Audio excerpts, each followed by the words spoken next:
Hello there. Welcome to the podcast. We hope you survive the experience. And as always, it's me, Pete, with me, Mike. Hi. How is everybody? Again, we just want to thank everyone for the continued support and views of the podcast. It's great to know there are people out there who enjoy listening to us scream at clouds. And speaking of scream at clouds, today we have X-Men 113. I have no idea how that segue was supposed to work, but I committed to it. I guess that there's Banshee involved, so there's always some kind of screaming. Very true. One of the interesting parts of X-Men 113 is this is the first cover that was done by John Byrne. Previous to this, Cockrum and then George Perez did the cover of last issue. And now John Byrne finally gets to do the cover of his own comic. And it is a doozy of a cover. You have Cyclops and Banshee giving support while Colossus just punches Magneto right in the face. You have a Storm, Wolverine and Wolverine kind of laid out, and Nightcrawler and Jean reacting with horror. Although Jean is staring directly at us and not at the action involved. Although she's staring at magma that's coming from our direction towards them. That is a bit intense. Holocaust at the heart of a volcano when falls Magneto, it says here on the cover. Yeah. Before we know that Magneto survived the Holocaust. We're learning some things about Magneto this week. That he has never known fear quite like he did last issue. That Magneto's been through at least 2 Holocausts. This one at the heart of a volcano. And that other one. But it starts out with Magneto attacking an Australian science research base. For no apparent reason other than it was there? In fact, they even say in here that they don't know what he's taking, and he doesn't want them to know what he's taking. So basically, this is just a big writer-artist way of saying we just want Magneto to beat up normal people and look cool for a little bit. And it is a great opening splash. It's Magneto in first perspective. This angry look on his face, guards laid out. It's a cool splash. And Magneto is being recorded doing this, and BBC News is narrating it. Mm-hmm. And Magneto turns off the camera because he's like, I don't want you to know what I'm getting because it will never get described in this entire issue or ever. This is actually a kind of a cool thing that Claremont would do throughout throughout X-Men. Is I know that he would use real podcasters, particularly Terry Gross from NPR, right, to show up repeatedly. Well, John Cheever isn't a real broadcaster so much as he was a real novelist that Claremont liked enough to name a broadcaster after. Okay. And they make mention of the fact that Magneto was defeated by the X-Men when he attacked Cape Citadel way back in X-Men number 1. Mm-hmm. But it also tells us that right now, checking around the Marvel Universe, Fantastic Four and Champions have disbanded. Mm-hmm. The Avengers are under house arrest by order of the American government.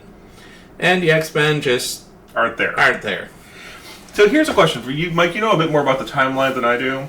I know that when John Byrne takes over Fantastic Four, the Fantastic Four are disbanded, but that hasn't happened. But Byrne hasn't taken over Fantastic Four yet, right?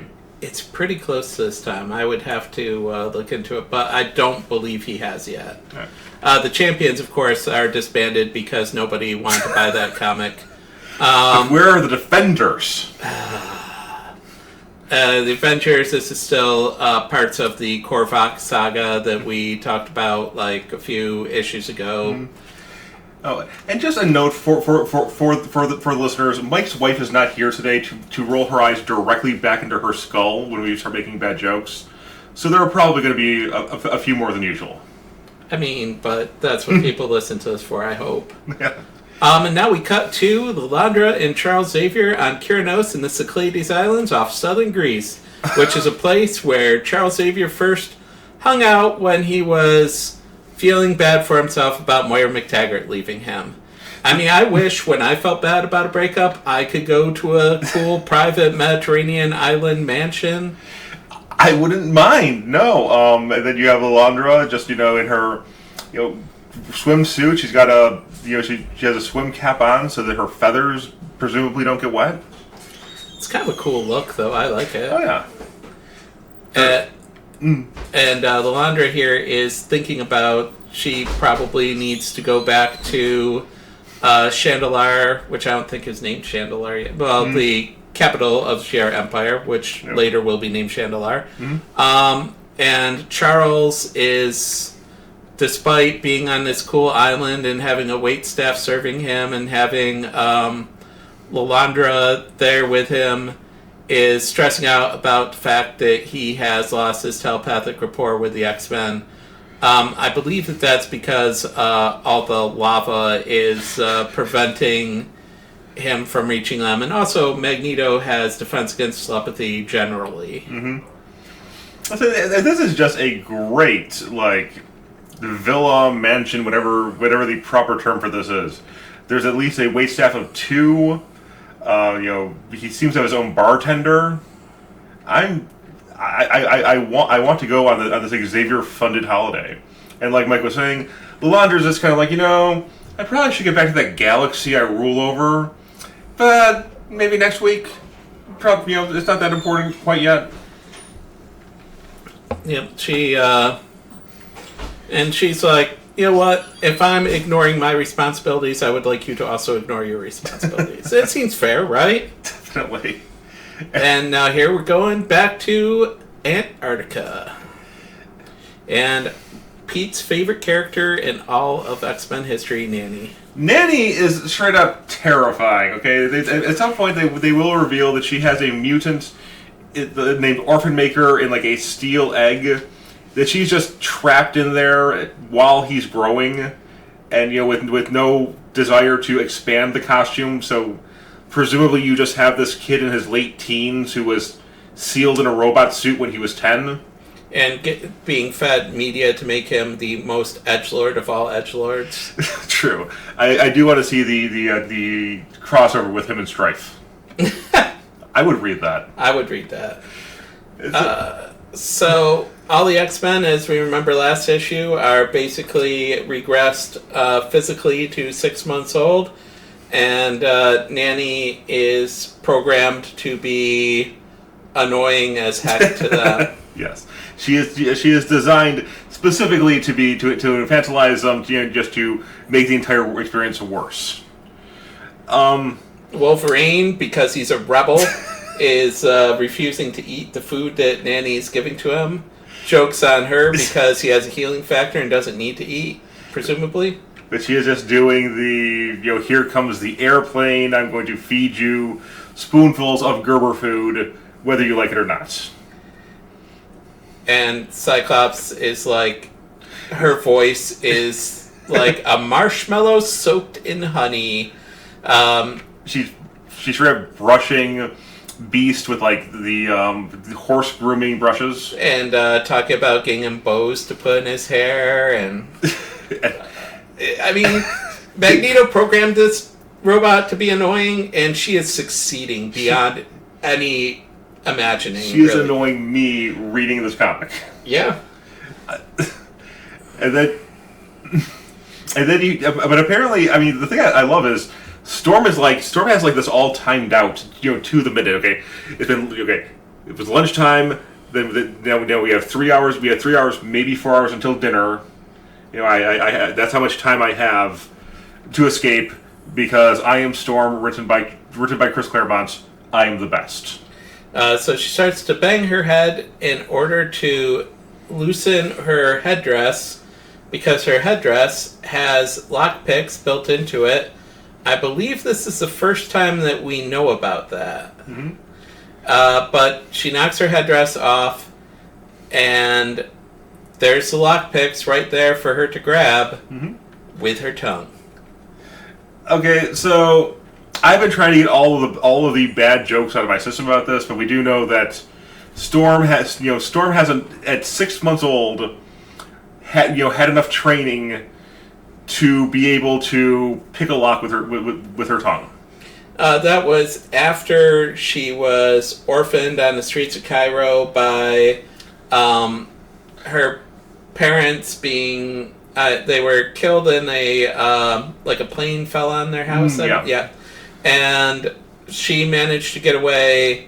And at 6 months old, was able to get some Oliver Twist action going on, and learned how to pick locks. And she's bragging at this point about how she can pick locks still because at the abilities of 6 month old, she could do that. She could also apparently walk and dress herself. So I'm gonna have a talk with my nephew about how he's 6 months old. He's just starting to crawl around, and I think, frankly, he needs some ambition.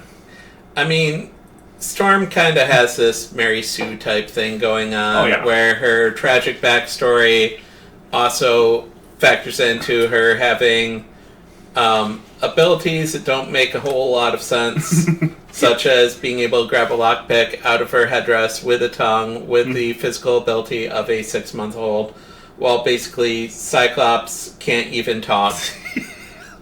He also seems to be the one X-Men who... Okay, he does have thought bubbles. They all are able to think, because that was part of Magneto's whole thing at the end of the last issue, that he was like, you guys are going to be able to have all the thought processes that you want, you just won't be able to execute it. I guess that is the punishment, right? Yep. And then we learn that with night and day training at the point of 18 months old, she could disable a well-made safe with her feet. And then, the final exam, her mentor ties her up and puts her in a food storage or some kind of small room. Yeah. And says, if you can't get out of here, then you deserve to starve to death. Yeah, it's barely big enough for her to fit in. There seems to be hay on the ground. I'm honestly not sure what's... Yeah, food storage is the best bet. Yeah, and factor in that she already has her claustrophobia because she gained that from her parents' house collapsing on her. Mm-hmm. And as she's thinking about this, she is distracted apparently by thinking about her old mentor. Yep. And she drops the lockpick. But luckily, Nanny loves Storm and doesn't want her cool headdress to be on the ground, so she comes back and puts it back on for her. At this point, Storm just breaks down and crying, and it says it's only the third time since she was a child, and yet it doesn't tell us what the first and second times are. So I feel robbed. I just like the fact that we're seeing some critical events in the X-Men's timeline. The first time Magneto's been afraid, Wolverine has never had a friend, and this is the third time. Everything is very specific. The third time that Storm has cried. Mm-hmm. And now, here we get to see Asteroid M. See, this did confuse me for a minute when I was reading it, because Magneto has two secret bases. One is the Antarctic base where the X-Men are restrained, and now, like Mike was saying, this is Asteroid M, but they both have a very similar high-tech look to them. So for a second, I was, despite the capture bubble clearly telling us where we are, I have a lot of ADHD, and I missed that. It was completely confused for 2 or 3 pages. I can see it. Magneto's got an aesthetic. You gotta let the guy have his aesthetic and have his places look like each other. Mm-hmm. But the really surprising thing to me here is while he's on Asteroid M, just trying to rebuild it, we learned it was destroyed in X-Men number 5, and it seems like Asteroid M is such a big part of X-Men lore that it's hard to believe that it was out of commission for 100+ issues. That was the weird part, right? It's like it hasn't existed since 1962 or 1963, but my head puts together all of the... despite, this is the first time, for the podcast I'm rereading X-Men for the first time in decades, but I just assumed that between Asteroid M and Avalon, which would be the later name for Magneto's asteroid, it's like there must be dozens upon dozens of issues where Asteroid M played a key role in the Silver Age. Apparently not. I mean, he did have his Magneto mobile though in the Silver Age. I miss I miss the Magneto mobile. I miss the Spider mobile, the Thanos copter. Oh man, the Thanos copter. But so Magneto's going back to his secret volcano base. He has big plans, and both Asteroid M and the secret volcano base have a part in his big plans. And so he does this extended James Bond. I am descending through the Earth's crust. Talk about all of his more mysterious than usual plans. He has plans. The X-Men could interfere with them, but we don't get to know what those plans are. At least not yet. So he comes down through the roof, and he knows that there is something going wrong. He senses there being a malfunction. Then when he comes down, he sees that the lights are out, and then he sees Nanny rolling around in a circle. and then we have one of my favorite moments in this reread so far. Just Magneto's like, there's something going on here, but I'm not going to let the X-Men know that I know something's going on here. I'm just going to go in there. I'm just going to go in there chill as hell. And because he believes that he can take the X-Men's first shot, and he does. He gets hit by Storm, Cyclops, not Havoc, but Banshee and Phoenix. Yeah. Banshee's scream here has a concentric circles that are usually used for Havoc's blasts. Mike and I were talking about this before the podcast started, because it's at the bottom panel of the page. And he's reading the physical copies, but I'm reading the Epic editions, so I can't see the next page. I was like, did Alex show up? Is Alex Summers somehow involved in this? Well, this is on the flip page too. This is the last panel I see before I have to turn the page as well. Oh yeah. So now Magneto is like, I was ready for that attack, but that was a little harder than I expected it. Yeah. That counts as 3 attacks. I was ready for their first attack. That's at least three attacks. And Wolverine goes to come in, and Cyclops is like, hey, you better follow my plan. I do like Wolverine is referring to himself in the third person. Oh, yeah. Oh, yeah, and like Mike said, Cyclops is, they're doing the telepathic link thing, and it's basically, okay, guys, follow my plan this time, and we won't get our butts kicked. And I always like a good floating head panel. It's kind of a Silver Age touch, where you have a panel. Here we have Jean in the background linking everybody up telepathically, and it shows everybody's head to show that all of their brains are connected by this psychic link. But, it's very much a Silver Age trope, the floating head panel. Hey, I mean, if it works, it works. I like it. I'm not saying anything negative about it at all. And now we just have, and we continue. I think we mentioned this last episode, maybe the episode before. Banshee gets a good moment every single issue. In this, it's sneaking up behind Magneto, despite the fact that his powers come from being really loud, and just blasting him in the back. I think that Banshee is kind of coasting on his glider wings here for a minute. Could be, and definitely. So he doesn't use the scream until he's close enough to hit him. But Banshee's powers are inconsistent and hard to explain. Yeah, and then Storm is talking about how the plan is to remove all the humidity from the air. I'm guessing this is to supercharge later attacks. I think it's more to make it difficult for Magneto to breathe or something. Oh, that could be. I don't know. That could be, yeah. I'm not sure what a lack of humidity would cause. Also might cause the sound generation to happen better. I'm not sure. But now Wolverine gets to go. And stabs Magneto in the back again. And this time he actually draws blood. Last time he just cut his cape, and Magneto calls him an animal. flings him away. And then we get a Phoenix Raptor. Oh, Phoenix just smacks Magneto back into the control panel, and he says once again. And he's like, yeah, Gina's getting off on this. Gina's starting to enjoy herself. Yep, and he says she seems to enjoy using her power as much as Wolverine loves using his claws, which is kind of a lot. His shield's holding, but she smacked him across the room into some kind of controlled console. I'm sure that won't be important at all. No, so far, random seeming damage has not come back as plot points in this run at all. No. And Chris Claremont does not plan like 300 issues ahead of time or something. Oh, not at all. He doesn't dangle things up in the air to be resolved later or never. probably my favorite part of this issue. Magneto starts the monologue again, and Colossus just punches him in the face. Yep. It's like, you simpleton! You are the one mutant they never should have. Ow! You hit me! That's not how we play this game!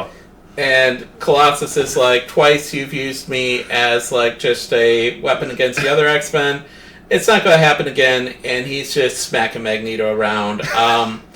Breaks his ribs. And Cyclops is like, hey, I told you to sit around and be useless. Why won't you listen? So the Colossus thought bubble just, I'm just going to hit him till he falls down. I'm a big metal man. I'm just going to hit him. And Nightcrawler gets thrown by Beast towards Magneto. Nightcrawler remembers how to teleport. Does he teleport more than once this issue? Here's once. I think it might just be the once, to be honest with you. Listen, there's a cooldown on it. He's got to ration it out. It's once per encounter. But he takes Magneto's helmet off, and then the 7-foot-tall metal Russian just punches the elderly Holocaust survivor in the face. No, he's not elderly anymore. He got regressed to a baby by Mutant Alpha and brought back to the prime of his abilities. Yes, legally speaking, Magneto is like in his early to mid-20s or something. Yep. So, Nightcrawler's like, the punch that Klaus just delivered would have taken off most people's heads, but Magneto's still kind of hanging around. And he's just like, listen, Phoenix just shot me into, just destroyed the control panel for my James Bond villain, self-destruct sequence.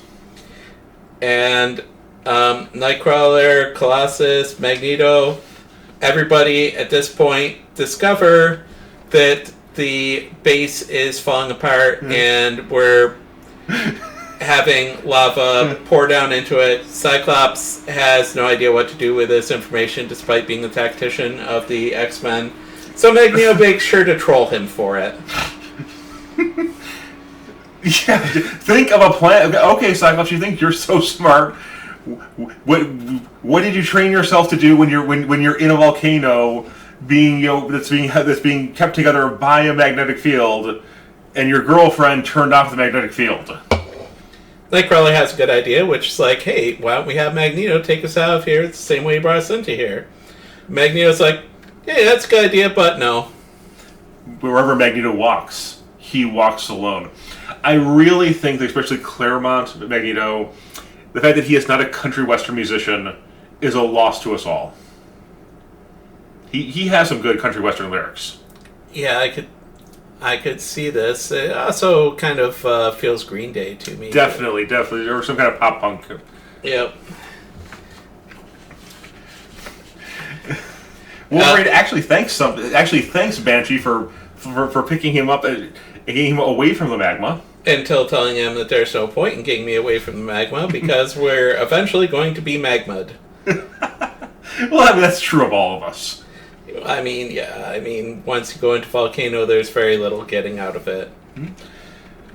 And then Magneto does Beast grabs Phoenix, and we see the Cyclops, Storm, Nightcrawler team are about to be crushed, And Magneto does, in fact, go off alone. He just casually brings his helmet back to him like a Silver Surfer with a surfboard. And then, gets out of here while monologuing to himself about how the X-Men very nearly beat him. I underestimated them. Yeah, and he's even thinking, when they fight like a team, they're pretty badass. And when they're not fighting as just, a bunch of randos.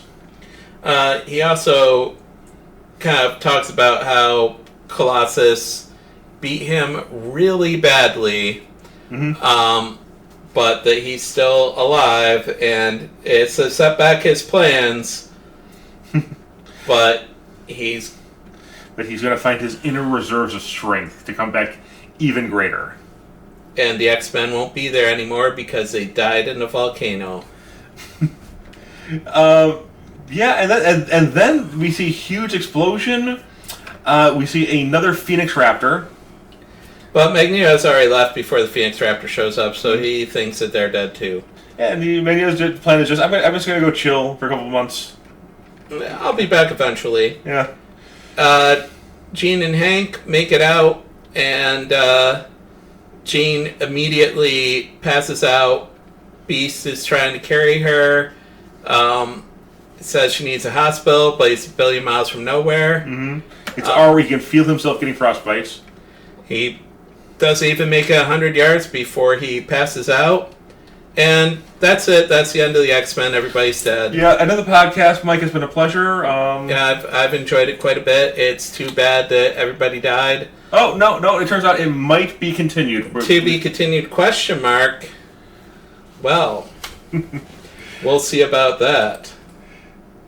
So, this is a really fun issue. Everyone gets a moment to look cool. Magneto gets several moments to look cool. And Nanny, aside from dying in molten rock, will be back.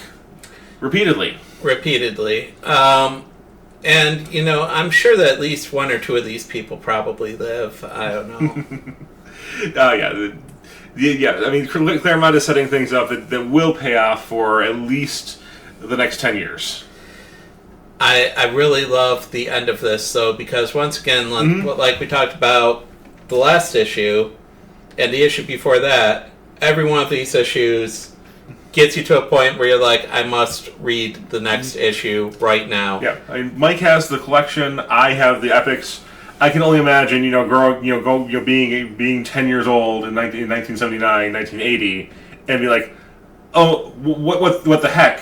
They just killed the X-Men. Right after making it monthly. Well, the X-Men. I could have seen them coming back with a new, all different X team.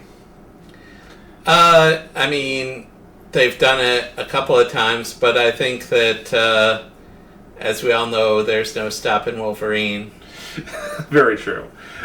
But no, so this issue will actually take us to an extended run in the Savage Land, and with some B plot with Xavier Lilandra.